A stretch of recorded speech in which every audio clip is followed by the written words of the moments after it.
Good morning and welcome to Viking Mountain Ranch. Well, today's a cool day because I get to make an herbal tincture. So my passion among things, animals and herbs and things like that, so it's going to be pretty fun. So as I was saying before, I was walking around the property and I came across some Echinacea plants which I've never seen growing in the wild. So my first thought is, okay, cool, I'm going to make my own tincture. So let's do it. So here are the Echinacea plants. I picked them the day before yesterday, and I kept them all intact, and the root as well. Okay, so you're going to need a couple different things. You're going to need some alcohol. So you can use really any kind of alcohol. I don't drink alcohol ever, but I got some of this vodka, and it's it's neutral, so it's going to let the taste of the herb come through without distorting the taste. So we have that, and then you need a dark amber glass bottle. So I have an old used kombucha bottle, and that'll work perfectly. And then you need a jar.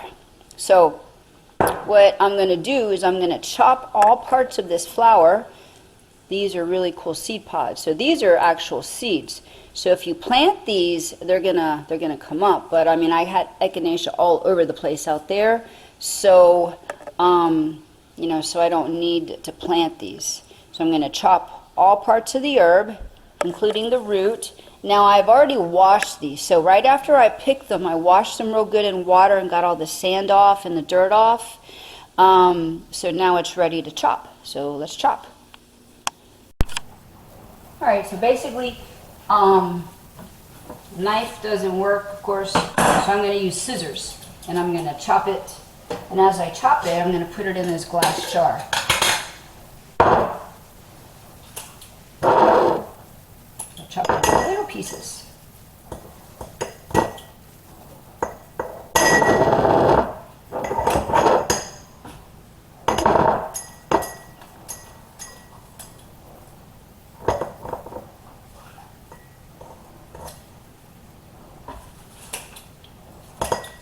Okay. So what I wanted to say is, in different states, you're not, like in Florida where I'm from, it doesn't grow Echinacea, but you can actually buy Echinacea. You can get, this is just basically burpee. It's not an heirloom Echinacea, but I mean, it's pretty much all wild crafted. So you can go online and you can just go to the store and maybe they'll have this at Lowe's. That's where I found it. So it's pretty cool. So you can plant your own Echinacea and then you can make your own tincture. And the reason I'm really adamant about it is because we have a lot of snakes here, and anti-venom, not that I would use it, but if a person wanted to use it, they don't realize it's going to cost you like $100,000 for a dose, and then it may kill you as well. So I'll go ahead and use the remedy, Echinacea. Okay. So like I was saying, I picked these Echinacea plants on the full moon, and it's at their peak of their potency. And so now we're ready to make the tincture. So I have chopped all of the herb, and this little jar was too small, so I went ahead and got one of these. So now they're all chopped up, and basically all I'm going to do now is pour the vodka over it. I'm going to pour the whole thing in there.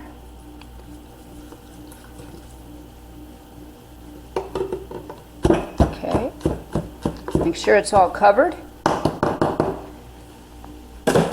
You can use vinegar, but it's nasty actually, but or a lot of people like to use glycerin. I don't really like to use glycerin. Like if a person was a recovering alcoholic, or if they had liver issues, or if it was like a newborn baby, you may want to use glycerin. But the way that you can get around the alcohol issue, say you make your tincture and it's completed, and you want to use it, but you don't want the alcohol. So what you do is you boil some water, about a couple ounces of water, and you put it in a cup, and then you put the drops of your herbal tincture in that cup of water, and then let that steam evaporate the alcohol. Let it sit there for about 20 minutes. Usually you can dissipate a lot of the alcohol content, and then you can use it. Okay, well, I hope this helps you. And the plant Echinacea, basically it's been documented quite immensely with modern medicine and scientific, papers written on it, books written on it. But it's a natural antiviral, anti-snake, antibacterial, lymph cleanser, a blood cleanser. A lot of the folklore is the Native Americans used to, they would chew the root, the herb, and the plant and stick it on a snake bite or an insect bite. It has a lot of non-specific white blood cell activity, so it's a good thing. Not something you want to use all the time. You only use it when you need it because it's a medicine. Okay? I hope this helps you, and I hope you learned something. And if you did, hit the like button and don't forget to subscribe. Thanks for watching. So you want to make for sure that the herb is completely covered in the alcohol and it's above it. And so what I'm going to do is let it sit in a dark room or a cabinet. And every day I'm going to open the jar and shake it, or actually open the cabinet and shake the jar, and make sure that it gets fully agitated. Put it back in the cabinet and let it sit there for about 3 weeks to a month. And then I'm going to strain it. And then, you keep the liquid, you discard the used herb, and then your tincture is ready. You can put it in little dropper bottles and use it that way.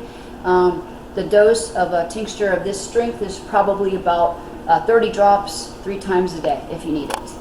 Okay? For entertainment purposes only, not meant to diagnose, cure, or treat any disease.